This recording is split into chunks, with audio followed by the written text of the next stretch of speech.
a reação inicial quando vos foi apresentado o tema, o modo geral da Juventude em Marcha? Bem, basicamente, os professores lançaram o tema e foi uma coisa muito interessante porque os professores, além de escolherem um tema que era muito próximo de nós, por causa da juventude, também nos deram a liberdade de pensar naquilo que nós queríamos fazer para abordar o projeto. Por isso, quando nós sabemos o tema, as referências, os exemplos que nos deram para poder auxiliar na concretização do nosso projeto, começámos a perceber o caminho que nós queríamos seguir e a reação foi muito positiva, porque era um tema que nos interessava e houve sempre, por parte dos professores, também um entusiasmo e puxaram também bastante por nós. E a partir daí, logo aí, começaram logo a identificar-se com o trabalho, porque às vezes caem-nos trabalhos que não nos identificamos muito, então foi um caminho muito pessoal. Foi um caminho muito pessoal, obviamente que em grupo e cada elemento do grupo também tem, se calhar, maneiras de pensar diferente e obviamente que o projeto surgiu em consenso o grupo inteiro. O projeto também aparece depois de um exercício primário em que nós tivemos que fazer um atlas sobre, e neste caso acho que foi sorteado entre os vários alunos da turma um tema e veio a primeira fase de abordagem ao tema em geral.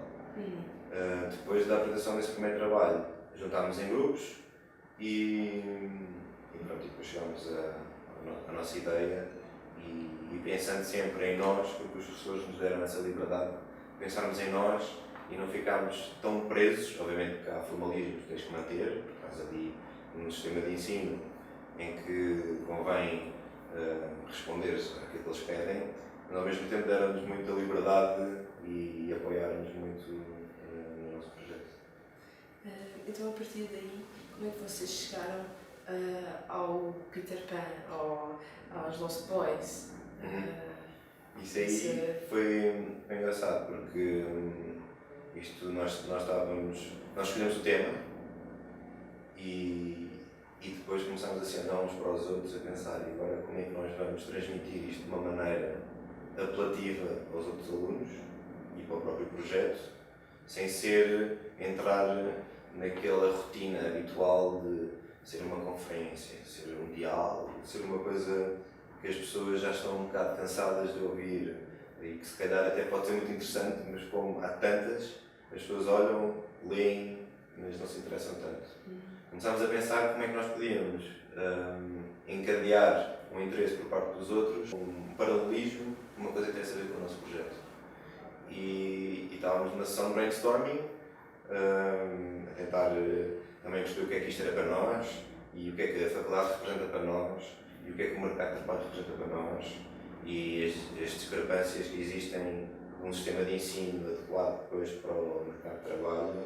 E começámos a comparar, até para perceber melhor, que nós tínhamos uma aluna de Erasmus polaca, em que nós também tínhamos que explicar as coisas em inglês, e tentávamos muito a falar em inglês sobre este conceito, e surgiu o Peter Pan e o mundo do Neverland, porque é o mundo que nós acabamos por perceber que nós temos a licenciatura, e depois vemos obrigados a fazer um mestrado, e depois temos que fazer um doutoramento, e é aquela vontade de, por um lado, tu até queres ir para o mercado de trabalho, mas aquilo que eles te dão é continuar a investir na formação, é fazer estágios não remunerados, é, sei lá, fazer experiências com outros colegas e que acabava por representar um bocado o Neverland, porque tu nunca sabes depois desta formação académica, obviamente vais crescendo enquanto pessoa, porque acho que é mais velho, mas ao mesmo tempo é tudo o mesmo universo. Então, por exemplo, esse paralelismo entre o universo da faculdade e o universo do Neverland.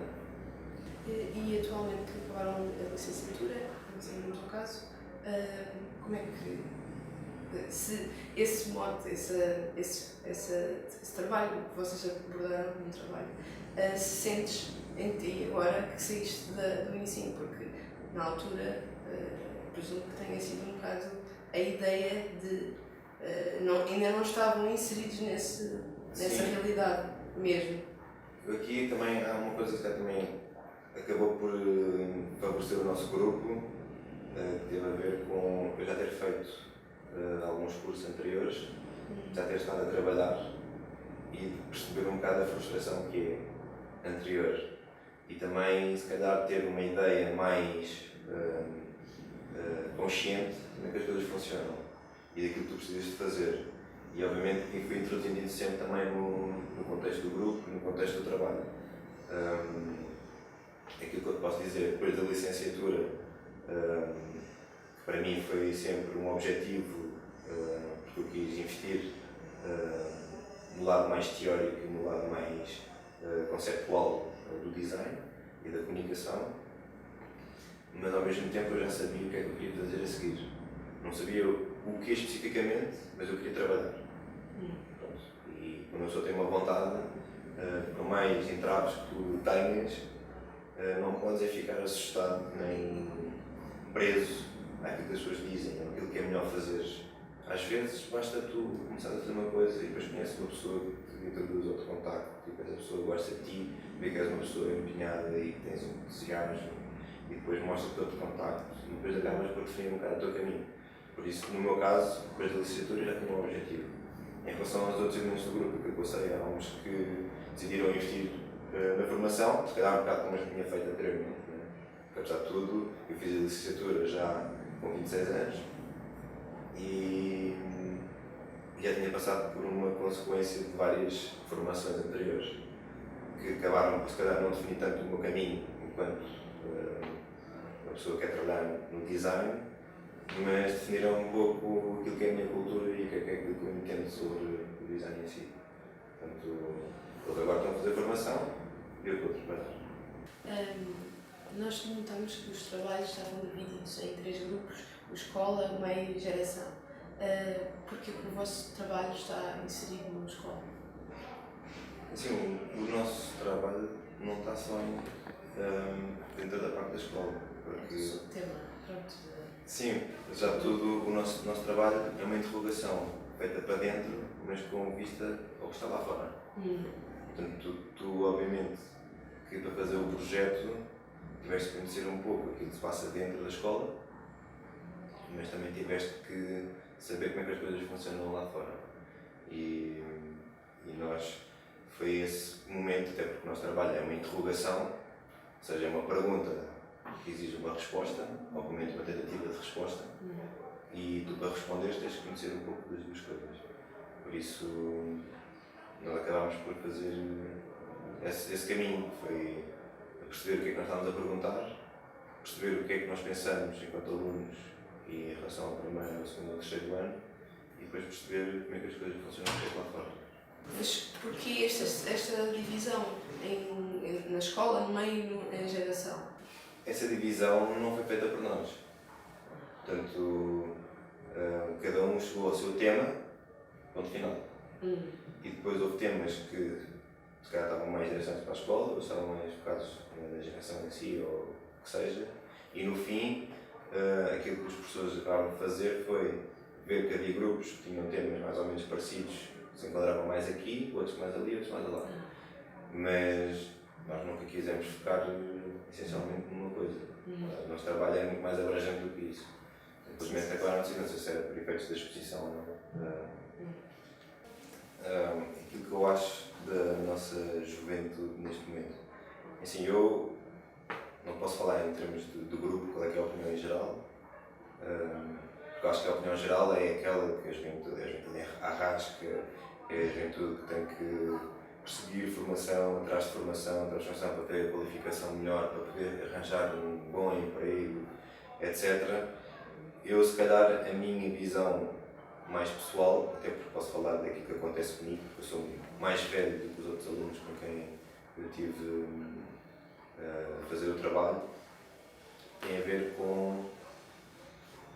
É óbvio que as coisas estão difíceis lá fora, mas há espaço para tu conheceres não só as dificuldades, mas também as vantagens que tu podes ter. Aquilo que eu sinto é que tu não podes ficar assustado com haver demasiada qualificação, haver muitos licenciados, muitas pessoas com o mestrado, o que seja, porque se tu fores a ver, quando tu vais a uma entrevista, às vezes não é isso que define se vais ter um emprego ou não. Às vezes é a maneira como tu falas com a pessoa. Se és uma pessoa mais simpática, mais alegre, mais extrovertida, tu podes ser um excelente aluno, ter um mestrado, mas fazer uma pessoa introvertida que não mostra interesse, tens uma forma de falar monocórdica, também não vais captar a atenção dessa pessoa. Enquanto que se tu tiveres uma ideia, uma criatividade qualquer na maneira como abordas uma entrevista, e não são também entrevistas, mas cara, pessoas que tu conheces porque vais a uma exposição e tens uma pessoa que conhece outra pessoa que te apresenta, logo aí começas a marcar um bocado a diferença. Obviamente que aquilo que a faculdade dá são ferramentas e são maneiras de pensar. Tu estás de acordo ou não estás de acordo, obviamente há coisas que não estás de acordo, mas tu também cabe a ti perceberes que eu identifico com isto, não me identifico com isto. Vou aproveitar isto que me identifica e explorar um bocado mais isto para eu também perceber aquilo que eu quero e aquilo que eu não quero. E a partir daí não podes parar. Tipo, quem para e agora vou viajar um ano. É muito bom, por acaso isso é muito bom, porque ficas a conhecer culturas novas, etc. Mas ficares em casa à espera, mandar e-mail, ver se tens respostas e não ires aos sítios e não falas com as pessoas, não vai levar nada nenhum. Por isso, mais do que eu digo é a juventude, daquilo que eu vejo, tem capacidades, tem ideias, mexe, mas como há sempre uma carga negativa à volta, acaba-se por ir abaixo. E isso, infelizmente, não é só a juventude, mas é também um bocado o país. Se nós formos a ver, o país é muito pessimista. Nós centramos sempre naquilo que está mal feito, naquilo que a outra pessoa disse fora do contexto. E exploramos e mandamos as pessoas abaixo. Não sei, há tantos exemplos bons. E às vezes é uma coisa que eu fico triste. É, tu vais às notícias ou vais ao jornal, não sei o quê, tu não vês boas práticas, tu não vês o que é que a pessoa está a fazer para empregar pessoas ou revolução tecnológica que estão a fazer numa determinada área e está a ajudar numa determinada coisa. Portanto, eu acho é que nós temos que perceber que as coisas estão mal, mas estar completamente ciente que se nós quisermos, nós conseguimos alcançar as coisas. Obrigada.